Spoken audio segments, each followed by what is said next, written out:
क्या आपने कभी सोचा है कि अरबों ग्रह, तारे और गैलेक्सियां होने के बाद भी हम आज तक पृथ्वी के अलावा कहीं भी जीवन की खोज क्यों नहीं कर सके हैं?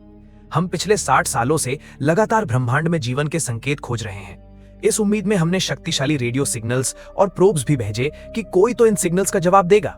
पर आज तक हमें एक भी ऐसा साइन नहीं मिला है जिससे हम पूरी तरह कह सकें कि पृथ्वी के अलावा भी कहीं जीवन है।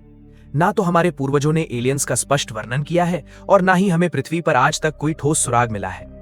अरबों तारे और अनगिनत ग्रह होने के बावजूद इस विशाल ब्रह्मांड में ऐसा लगता है कि हम बिल्कुल अकेले हैं। अगर हम 200 अरब गैलेक्सियों में से हर गैलेक्सी के सिर्फ 0.0001% ग्रहों को भी लें जो हैबिटेबल जोन में आते हों, तो भी इस ब्रह्मांड में लगभग 20,000 खरब ग्रह बनते हैं। अगर इन हैबिटेबल ग्रहों में से सिर्फ 1% पर भी जीवन की संभावना माने तो कम से कम 200 खरब ऐसे ग्रह होने चाहिए जहां पृथ्वी जैसा जीवन मौजूद हो।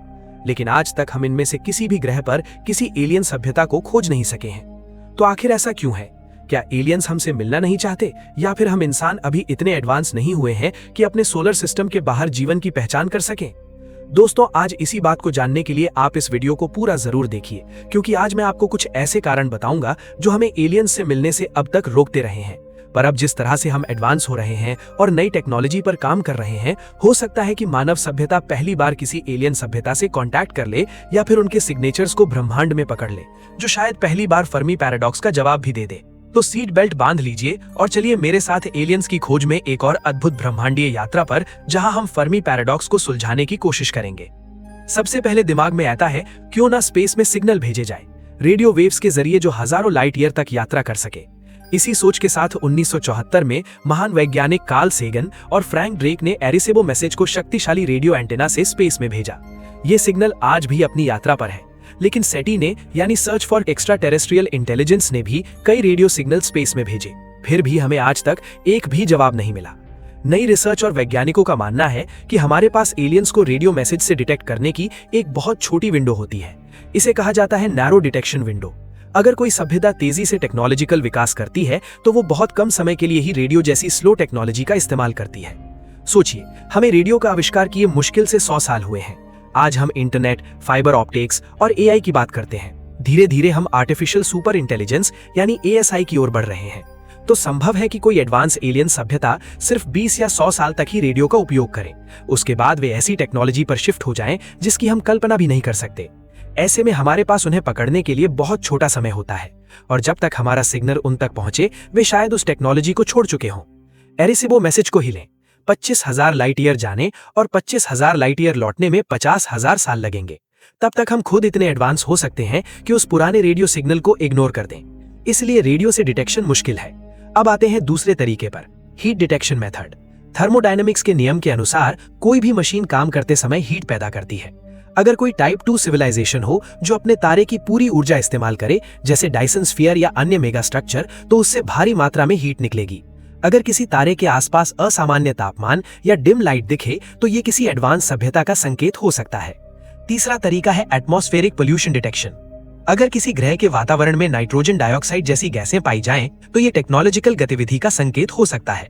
जेम्स वेब स्पेस टेलीस्कोप जैसे शक्तिशाली टेलीस्कोप से हम एक्सोप्लैनेट्स की स्पेक्ट्रोस्कोपी कर सकते हैं। अब चौथा तरीका, आर्टिफिशियल इंटेलिजेंस। सेटी ने हाल ही में एनवीडिया के साथ पार्टनरशिप करके एआई से पुराना डेटा स्कैन कराया। एआई ने ऐसे सिग्नल्स खोजे जो इंसान मिस कर चुके थे। इससे सिग्नल डिटेक्शन क्षमता लगभग 600 गुना बढ़ गई। अगर एलियंस हमसे एडवांस हैं, तो एआई की मदद से हम उनसे डिजिटल रूप से बातचीत भी कर सकते हैं। पांचवा तरीका, अनस्टेबल सिस्टम्स में खोज। पहले एक्सोप्लैनेट्स, पल्सर और हॉट जुपिटर सिस्टम्स में खोजे गए थे। संभव है कि एलियन सभ्यता अपने विनाश के कगार पर मिले और हम उनके विनाश से पहले के संकेत डिटेक्ट कर लें। छठा तरीका, इंटरस्टेलर ऑब्जेक्ट्स। 2017 में ओमुआमुआ नाम का इंटरस्टेलर ऑब्जेक्ट हमारे सोलर सिस्टम में आया। वो लंबा और पतला था और सूरज के पास जाकर उसकी गति बढ़ गई बिना गैस निकाले।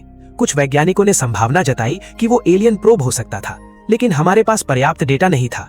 अब सवाल, क्या एलियंस हमें डिटेक्ट कर सकते हैं? हमारे रेडियो सिग्नल्स लगभग 12,000 लाइट ईयर तक पहुंच चुके हैं।